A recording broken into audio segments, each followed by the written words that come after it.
NDA government is showcasing pure federalism. Why I'm saying this? Because in 2017, they launched One Nation, One Tax, that is GST.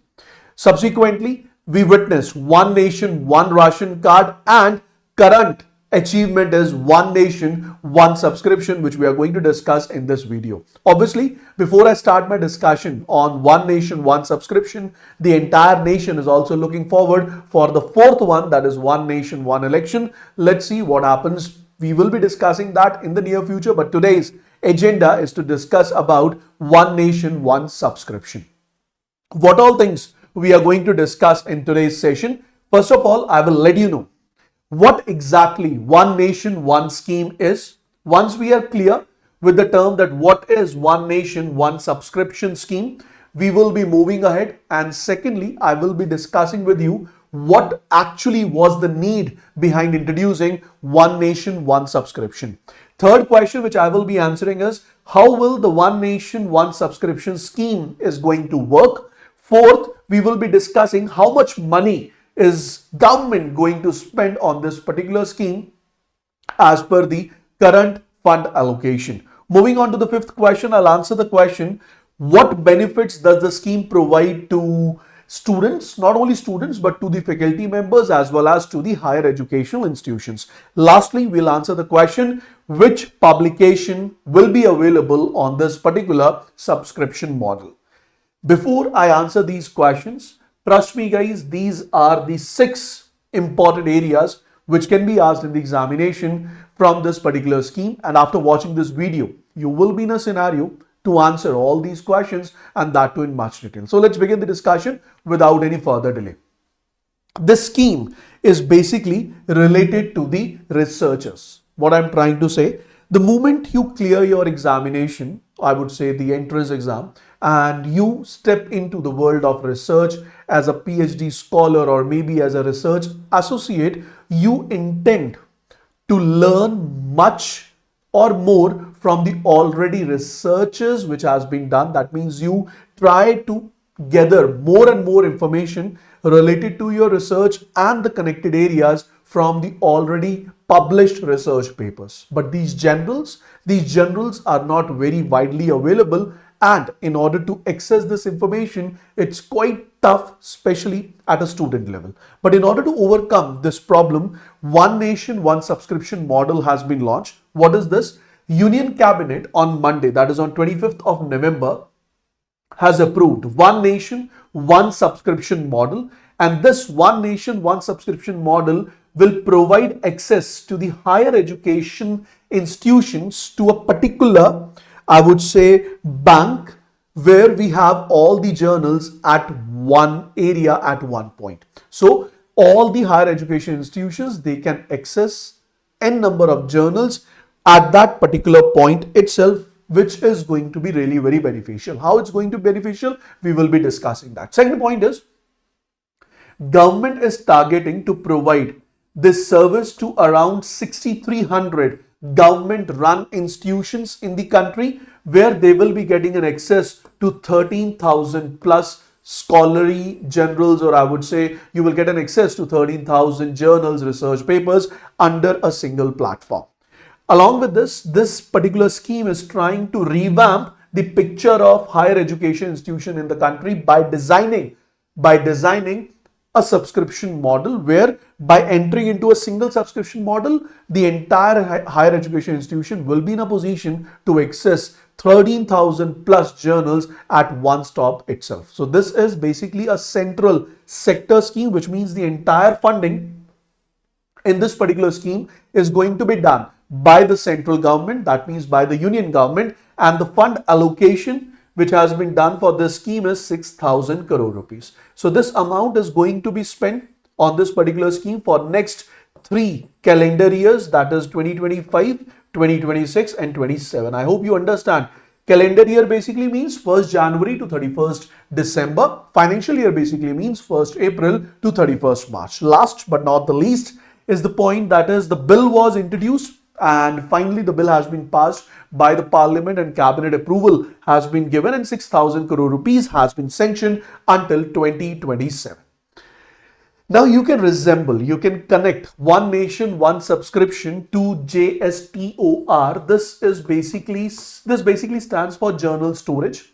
Journal storage, what is it? So it is a America's digital library of academic journals, books, and primary sources. In a similar manner, one nation, one subscription is going to serve as a one-stop solution where our higher education institutions, I would say the faculty members, the students, they will have an excess of 13,000 plus journals at a single point.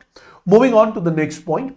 The next point is, okay, we are talking about one nation, one subscription, which is going to be implemented from 1st of January 2025. It's fine. But the question is how the things are working today and how they are going to improve after this subscription model. So let's discuss this. So if I talk about the current scenario, so currently higher education institutions, they can access journals, research papers through 10 different, I repeat, 10 different library consortium. What is this library consortium?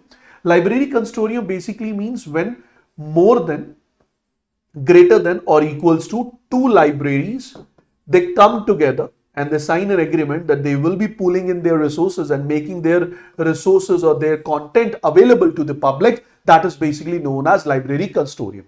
Right now we have 10 different library consortiums which are managed or controlled by the various ministries. That means if you are a higher education institution, you need the subscription, you need the access to all these 10 library consortiums. Along with that, if required, if certain journals which are not present on these 10 different library consortiums, then you will be buying individual subscriptions in order to have access of the specific journals as well. So that is what is the scenario in the current, I would say, in the current system. For example, there is a institution, it forms a consortium and that consortium serves the purpose out of the 10 different library consortiums which are existing in the country.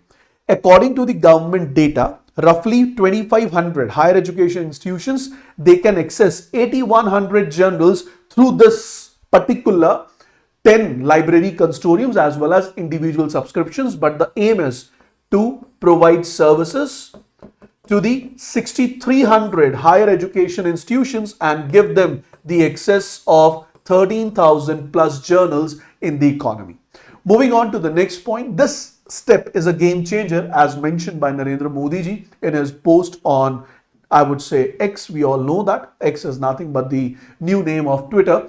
So he has also came up with the statement that one nation, one subscription, undoubtedly it's going to strengthen our research, learning and knowledge. If I go back to 15th August 2022, during his speech, Narendra Modi ji's speech, he mentioned that for the economic development and growth, research and development sector expansion is very much important. Keeping that in mind and in order to achieve the goal of Viksit Bharat, that is developed India by 2047, this is one of the initiative to reach the ultimate goal. Now, if I talk about what or how does this particular scheme is going to work, so with the help of this particular scheme, Center aims to consolidate all the disaggregated approach to journal access of all the government institutions. One nation, one subscription will enable the central as well as the state government higher educational institutions to access thousands of journals at one platform, at single platform from 1st of January 2025. So how many journals are going to be available? Almost 13,000 journals are going to be available, which are published by some of the renowned international publishing houses, which include, for example, Taylor and Francis. It includes IEEE, American Chemical Society, American Mathematical Society, and many more. This is the entire list. You can go through with it as presented by the Honorable Minister. Now, if I talk about all the institutions, what they need to do is they just need to register themselves, and the implementing agency of this particular scheme is going to be INFLIBNET. It stands for what? I have mentioned this term earlier, but I think you haven't witnessed it. INFLIBNET, it stands for Information and Library Network Center, which is basically Inter-University Center of UGC under the Ministry of Education, which is now going to be responsible to manage this single subscription model so that access to 13,000 journals can be provided. So this scheme is needed, or I would say it was needed, on 4 grounds. The first ground, I would say, this scheme will expand, or it will help almost 1.8 crore students, faculties and researchers of 6,300 government universities to have an access to these important journals, whether you are in tier 2 or tier 3 cities. Second is, it would avoid duplication of subscription, which was earlier happening, because earlier you were taking up the subscription of 10 different library consortium and then you were taking the individual subscriptions as well. Now, in order to avoid the duplication of all this, we can, as a higher education institution, you can take a single subscription and have an access to 13,000 plus journals. Remember that the single subscription for all the central and state higher education institutions will provide a better bargaining power. For example, there is Library Consortium X. They approach to a publisher in order to ask them that please provide access to your journals on our library. Similarly, Y library is also reaching to them. So demand in front of the publisher is high in comparison to the supply. But now all those 10 library consortiums will be consolidated into one, and only one library consortium, or I would say only one source or one access providing source is going to reach to the publisher so that they can negotiate in a better manner. As per the government data, the initial cost of publishing these 13,000 journals or providing the access to these 13,000 journals was 4,000 crore rupees per year, but due to this reduced cost, due to the high negotiation power, it is 1,800 crore rupees, and that is the reason government has allocated a fund of 6,000 crore rupees, 1,800 crore for every year, which makes somewhat around the total of 5,400 crore rupees, and as 600 crore rupees will be used for the execution part. Last is the center. The center will gain insights into the extent. So with the help of this single journal, center will be aware that what is basically searched in the economy, what all areas are well researched in the country, so that the respective policies can be framed in order to push, in order to promote the same. Moving on to the next point. The next point says, one nation, one subscription is implemented today. It's fine.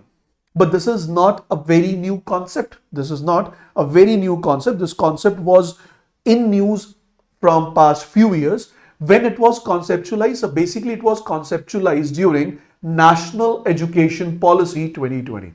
So during the National Education Policy, this policy has emphasized on research, that research development does need to be done in order to achieve the immense targets under the Indian economy. But unfortunately, these targets are need to be met, or these targets are need to be achieved in the near future. And one of the remarkable steps taken by the government in this direction is one nation, one subscription. Second point is, the policy has also recommended that National Research Foundation is need to be established in order to seed, fund, nurture and promote research and development in the country, as well as in 2022, very importantly, government has set up a core committee of secretaries which was chaired by principal scientific advisor, and this particular committee has basically done the negotiation in order to publish 13,000 journals on a single platform under one nation, one subscription model. Moving on to the next.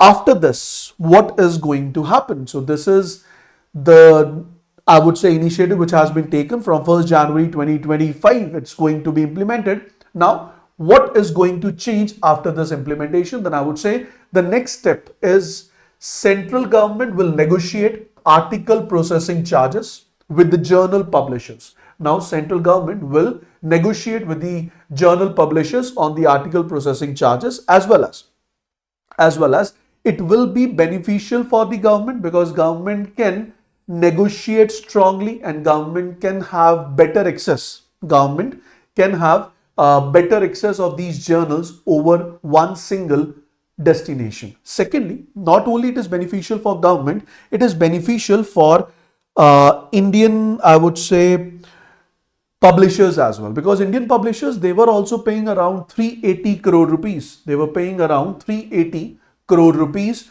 to journal publishers as APCs in 2021. So similarly, government negotiated a single subscription rate for all the government run higher education institutions. It will be helpful not only for the government, but it is going to help the nation as well. It is going to help the Indian publishers as well. Last but not the least is, I would say, this is one of the steps taken by the government in order to achieve its target of one nation, one services, and secondly, to reach the target of developed nation by 2047.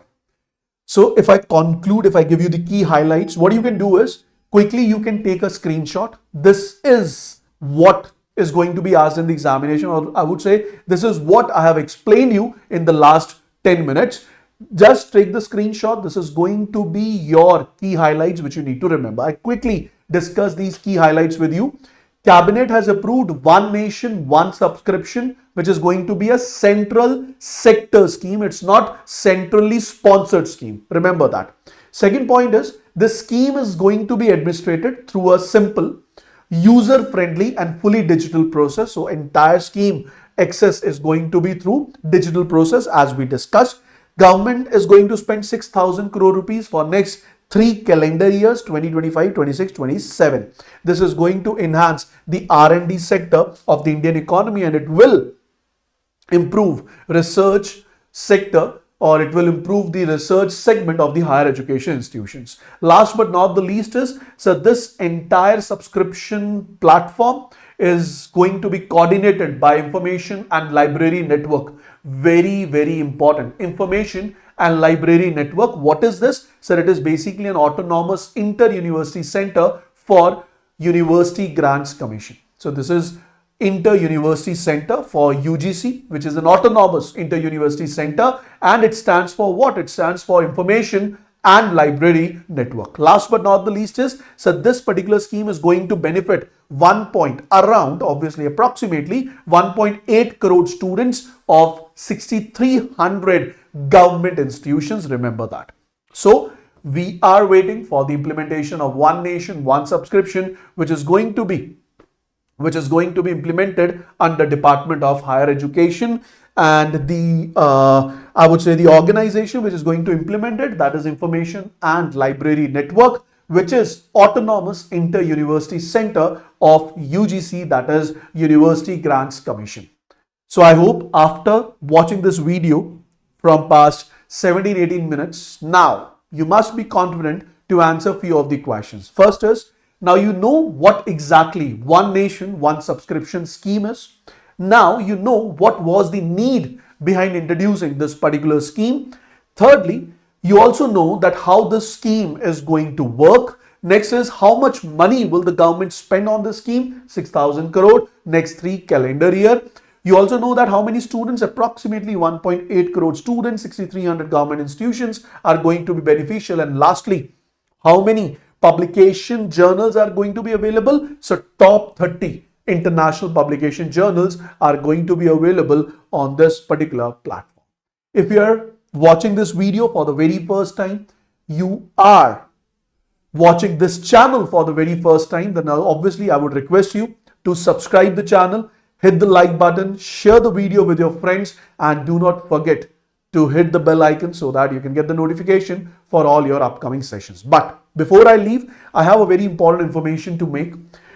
I have a very important information to share, and the information is, do not forget to download Textbook Super Coaching application, where we'll provide you with the premium study material, current affairs, job alerts, daily quizzes, and whatnot. If you want to clear your examination, and that too in the very first attempt, then this is a one-stop solution for everyone.